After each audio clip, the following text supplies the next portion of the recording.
So hello guys, मैं हूं पिंकी पालीवाल और आज हम पढ़ने वाले हैं इलेक्ट्रोकेमिकल सीरीज। ठीक है, इलेक्ट्रोकेमिकल सीरीज है हमारी इलेक्ट्रोकेमिस्ट्री से रिलेटेड। तो शुरू करते हैं। देखो, इलेक्ट्रोकेमिकल सीरीज, अब भाई जरूरत क्या पड़ी इस इलेक्ट्रोकेमिकल सीरीज की? तो क्या हुआ, अब अलग अलग मेटल होते हैं, कॉपर, सिल्वर, गोल्ड, बहुत सारे मेटल होते हैं, निकल, जिंक। तो क्या था, हमें ये देखना था कि कौन सा मेटल किससे ज्यादा रिएक्टिव है। ठीक है, जैसे एक सिंपल से एग्जांपल से समझो। पहले आपने क्या करा, एक आपने क्या करा, एक कंटेनर ले रखा था। ठीक है, उस कंटेनर के अंदर ना कॉपर सल्फेट का सोल्यूशन था। ठीक है, यूं मान के चलो कि एक कोई आपके पास में कंटेनर था, इस कंटेनर के अंदर क्या था, आपके पास में कॉपर सल्फेट का सोल्यूशन था। ठीक है, इस तरीके से इस कॉपर सल्फेट के सोल्यूशन के अंदर आपने एक चम्मच डाल दी, यानी कि स्पून डाल दी, और ये स्पून थी आपके पास में जिंक मेटल की। ठीक है, एक कंडीशन तो आपको ये दे दी। दूसरी कंडीशन सपोज इस तरीके से दे दी कि आपको क्या किया गया, यहां पर दिया गया है सपोज जिंक सल्फेट का सोल्यूशन, कोई और सोल्यूशन भी हो सकता था, और इसके अंदर अब के आपने क्या डाल दी है, कॉपर मेटल की चम्मच डाल दी। यहाँ पर एक स्पून डाल दी हमने यहाँ पर, लेकिन अब के किसकी है, ये कॉपर मेटल की स्पून है। ठीक है, हमारे पास में, और वो आपसे पूछेगा कि इनमें से ना कौन सा डायग्राम करेक्ट है, या फिर कौन सी कंडीशन ठीक है कि क्या आप कॉपर सल्फेट के सोल्यूशन के अंदर जिंक मेटल की चम्मच को स्टोर कर सकते हो। क्या दूसरा हमारे पास में दे रखा है कि क्या आप जिंक सल्फेट के सोल्यूशन के अंदर क्या कॉपर मेटल की स्पून को स्टोर कर सकते हो। तो देखो, अगर ये जिंक मेटल इस कॉपर सल्फेट का जो सोल्यूशन, देखो कॉपर सल्फेट के सोल्यूशन के अंदर क्या होगा, कॉपर मेटल, जिंक सल्फेट के सोल्यूशन के अंदर होगा जिंक मेटल। हमें मेटल से मतलब है। अगर ये जिंक मेटल इस कॉपर मेटल से कम रिएक्टिव है तो आप इस चम्मच को इसके अंदर स्टोर करके रख सकते हो, स्पून को। ठीक है, लेकिन अगर ये कॉपर मेटल ज्यादा रिएक्टिव हुआ इस जिंक मेटल से तो हम क्या करेंगे, इस चम्मच को यहाँ पे स्टोर करके रख सकते हैं। लेकिन अगर ये जिंक मेटल ज्यादा रिएक्टिव हुआ इस कॉपर से तो आप इसके अंदर स्टोर नहीं कर सकते। मतलब ध्यान से समझो। देखो, कुल मिला के पहला केस ये है, मैंने कॉपर सल्फेट का सोल्यूशन लिया, इसके अंदर जिंक मेटल की मैंने स्पून डाल दी, तो आपकी जो ये स्पून होगी ना, ये सुबह तक डिसअपियर हो चुकी होगी, यानी कि चम्मच बचेगी ही नहीं आपके पास में। यानी कि पहले वाली कंडीशन के अंदर हम कॉपर सल्फेट के सोल्यूशन के अंदर जिंक मेटल की स्पून को स्टोर नहीं कर सकते, या उसके अंदर उसको डिप करके नहीं छोड़ सकते। रीजन क्या है, रीजन ये है कि जो जिंक मेटल है ना हमारे पास में, ये ज्यादा रिएक्टिव है कॉपर से। ठीक है, जो जिंक मेटल है ना, ये कॉपर से ज्यादा रिएक्टिव है। Cu का मतलब कॉपर होता है, Zn का मतलब जिंक।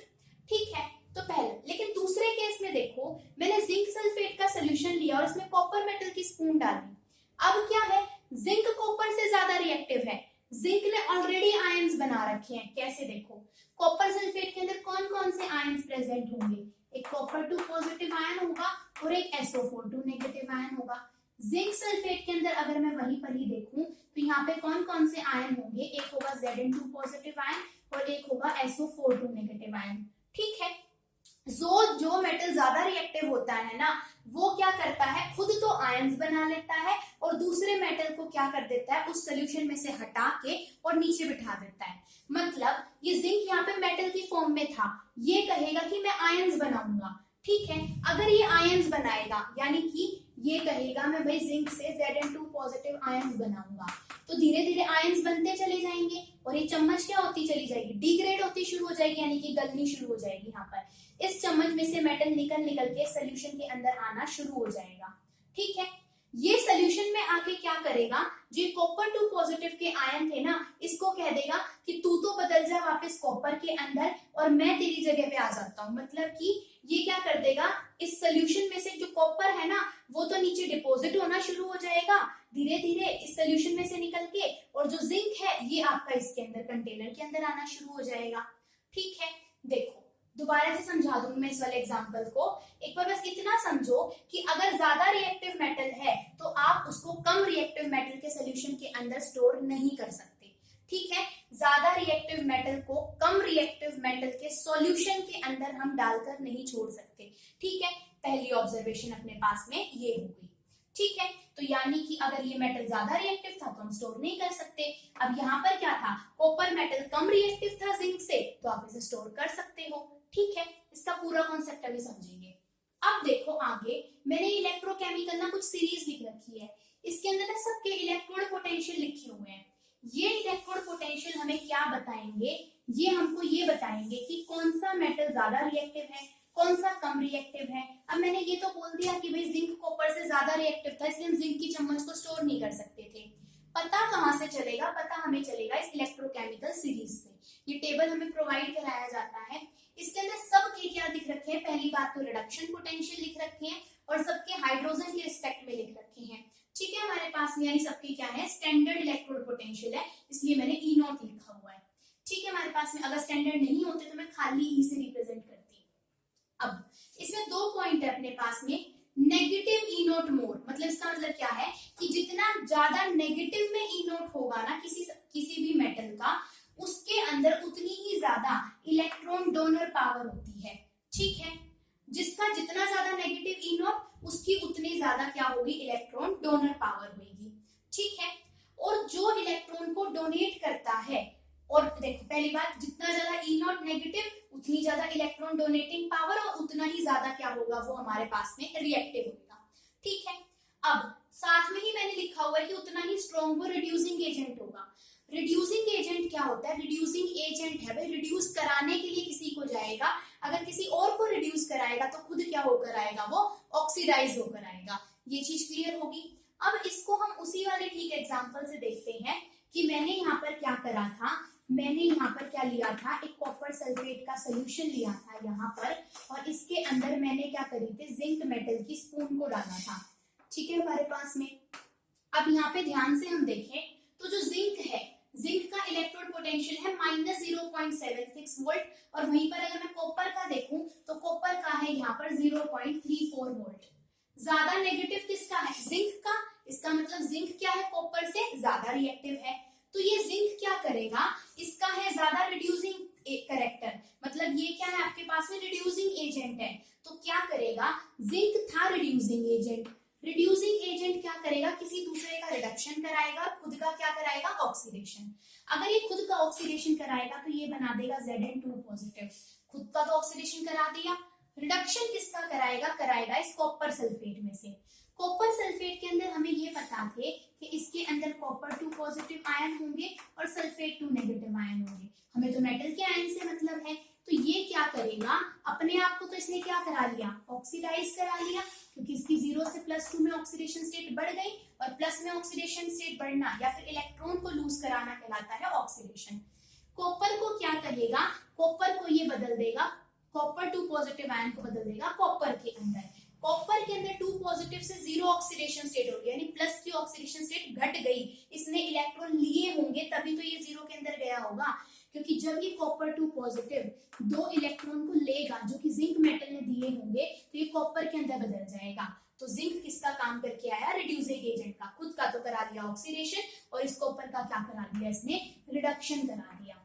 ठीक है, तो यही रीजन था कि ये जिंक की चम्मच तो यहाँ से डिसअपियर होनी शुरू हो जाएगी, क्योंकि जिंक तो क्या बना देगा, जिंक आयन बना देगा, और आयन तो कभी भी सॉलिड स्टेट में होते नहीं है। और यहाँ पे कॉपर को क्या करेगा, यहाँ पे कॉपर 2 पॉजिटिव आयन को खत्म करता चला जाएगा और किस में बदलता जाएगा, खाली कॉपर के अंदर। तो धीरे धीरे क्या होगा, नीचे यहाँ पर जो बॉटम होगा इस कंटेनर का या तली होगी, यहाँ पर कॉपर मेटल डिपॉजिट होना शुरू हो जाएगा एक ब्राउन लेयर के अंदर। ठीक है, ये चीज तो होगी भाई कौन कितना ज्यादा रिएक्टिव है। अब जिसका जितना ज्यादा पॉजिटिव ई नॉट होता है उसका उतना ज्यादा इलेक्ट्रॉन एक्सेप्टर पावर होती है। दोबारा से देख लो, इन दोनों में से ज्यादा पॉजिटिव ई नॉट किसका था, कॉपर का था, तो कॉपर ने क्या करे, इलेक्ट्रॉन एक्सेप्ट ही तो करे, तभी तो वो क्या हो गया, रिड्यूस हो गया। अब जो इलेक्ट्रॉन को एक्सेप्ट करता है वो कहलाता है ऑक्सीडाइजिंग एजेंट। ऑक्सीडाइजिंग एजेंट किसी दूसरे का तो क्या कराएगा, ऑक्सीडेशन, और खुद का क्या कराएगा, रिडक्शन। वही कराया, इस कॉपर 2 पॉजिटिव ने इस जिंक का तो करा दिया ऑक्सीडेशन, और खुद क्या हो गया, वो रिड्यूस हो गया, क्योंकि उसकी ऑक्सीडेशन स्टेट घट गई हमारे पास में। तो यही हमारे पास में रीजन था। बाकी इतना लंबा कोई पूछेगा नहीं हमारे पास में, ये समझने के लिए था।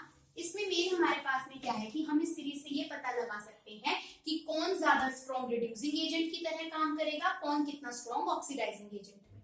अगर इस सीरीज के हिसाब से ही देखूं तो जिंक और कॉपर में से कौन सबसे ज्यादा स्ट्रॉन्ग रिड्यूसिंग एजेंट है, जिंक, क्योंकि नेगेटिव इनोट है हमारे पास में, और कॉपर क्या है हमारा, अगर देखो रिड्यूसिंग एजेंट तो जिंक ज्यादा है और ऑक्सीडाइजिंग एजेंट पूछ ले तो कॉपर ज्यादा है, मतलब कि हम कंपेयर कर सकते हैं क्वेश्चन के हिसाब से। ठीक है, अब एक हमारे पास में पॉइंट ये है कि metals with negative E not react with acids to give the hydrogen gas, यानी जिन मेटल की क्या होती है नेगेटिव में इलेक्ट्रोड पोटेंशियल होता है, नेगेटिव में किसका है, जैसे निकल का है, जिंक का है, लिथियम का है, तो ये क्या करेंगे, जब ये मेटल किसी एसिड के साथ में रिएक्ट करेंगे तो कौन सी गैस रिलीज करेंगे, ये करेंगे हाइड्रोजन गैस रिलीज। पॉजिटिव ई नोट वाले मेटल्स या नॉन मेटल्स आपके पास में हाइड्रोजन गैस को रिलीज नहीं करते हैं। ठीक है हमारे पास में। अच्छा, अगर कोई पूछ ले सबसे ज्यादा स्ट्रॉन्ग रिड्यूसिंग एजेंट कौन सा है, तो लिथियम हमारे पास में सबसे ज्यादा स्ट्रॉन्ग रिड्यूसिंग एजेंट है हमारे पास में। और अगर कोई पूछ ले सबसे ज्यादा स्ट्रॉन्ग ऑक्सीडाइजिंग एजेंट, तो हमारे पास में जो फ्लोरीन होता है इसका सबसे ज्यादा पॉजिटिव में ई नोट होता है, तो ये क्या होता है सबसे ज्यादा स्ट्रॉन्ग हमारे पास में ऑक्सीडाइजिंग एजेंट। ठीक है, और लिथियम हमारे पास में क्या है, सबसे ज्यादा स्ट्रॉन्ग रिड्यूसिंग एजेंट है। लिथियम क्या है, स्ट्रॉन्ग रिड्यूसिंग एजेंट हमारे पास में। ठीक है, पूरी की पूरी इलेक्ट्रोकेमिकल सीरीज के अंदर।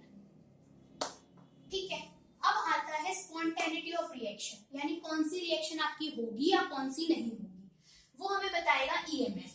यानी कि आप इसको इलेक्ट्रोड पोटेंशियल भी बोल सकते हो, इसको आप ईएमएफ भी लिखा मिलेगा कहीं पर।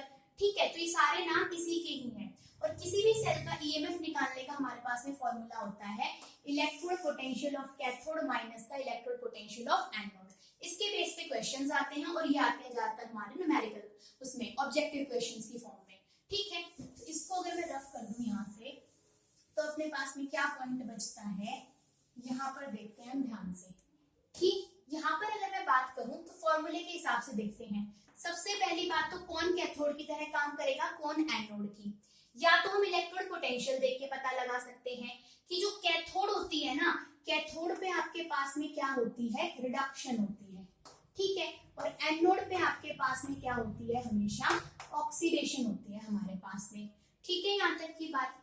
तो अब इस हिसाब से हम देखेंगे कि कैथोड के ऊपर रिडक्शन और ऑक्सीडेशन होगी हमारे पास में।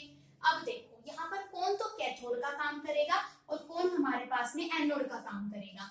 ठीक है, अब इन दोनों में से किसकी रिडक्शन होगी हमारे पास में, यानी कि रिडक्शन किसकी होती है, या फिर सीधा याद रख लो कैथोड पर वो रिएक्शन होती है जिसका इलेक्ट्रोड पोटेंशियल क्या होता है, पॉजिटिव में ज्यादा होता है, या फिर जिसका भी इलेक्ट्रोड पोटेंशियल ज्यादा होगा वो रिएक्शन होगी कैथोड पर, और एनोड पर वो रिएक्शन होगी जिसका इलेक्ट्रोड पोटेंशियल क्या होगा हमारे पास में, कम होगा वैल्यू के अंदर। ठीक है, विद पॉजिटिव नेगेटिव साइन हम देखेंगे।